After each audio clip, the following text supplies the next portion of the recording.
Oggi siamo qui con Alex Ranghieri, giocatore di beach volley, è stato tante volte campione italiano, argento europeo, ha vinto 4 tappe del World Tour e ha partecipato alle Olimpiadi di Rio de Janeiro. Alex, raccontati in pochi secondi.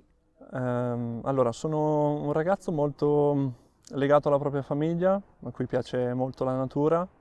Sono spesso un cavallo pazzo perché per come esco, per la mia personalità che esce nelle competizioni, e non riesco a stare mai fermo perché sono attirato da tutto quello che sono i motori, gli sport estremi, anche se non dovrei praticarne, però sì, ecco, non riesco a stare fermo. Qual è la prima cosa che hai voglia di fare quando ritorni in Friuli Venezia Giulia? Diciamo che quando torno a casa, spesso arrivo dopo una serie di competizioni e un periodo abbastanza lungo all'estero. Quindi quando torno innanzitutto vado a prendere mia nonna, mia nipote e le porto al posto a cui sono più legato. Mi aspettavo che uno dei tuoi luoghi del cuore fosse Lignano Sabbiadoro, Grado, insomma una spiaggia, invece ci hai portato in montagna. Perché il tuo luogo del cuore è Barcis?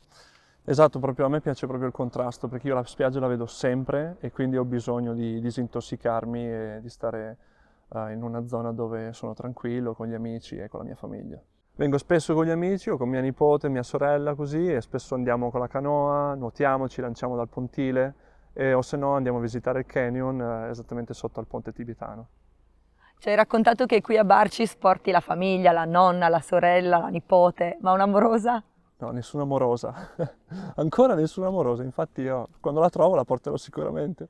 Qui ci troviamo nel Parco delle Dolomiti Friulane, che è patrimonio dell'UNESCO, ma la tua passione per i laghi arriva da molto lontano.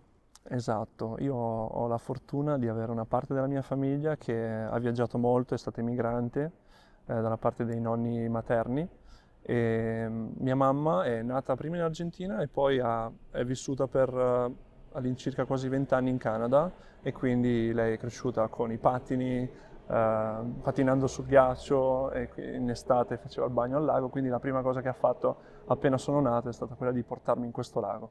Come atleta dovrai senz'altro seguire un regime alimentare particolare, ma sono certa che avrai un piatto tipico preferito. Qual è? Esatto, seguo il mio regime alimentare in ritiro, ma quando arrivo in Friuli ovviamente la pittina. Anche se dico la verità, il fricco lo metto allo stesso livello. Alex, grazie per averci raccontato il tuo luogo del cuore del Friuli Venezia Giulia, ma adesso un'ultima curiosità. Che cosa non mancherà dalla tua valigia domani? Ovviamente del buon vino, un bianco e un rosso, una buona ribolla gialla e un buon cabernet.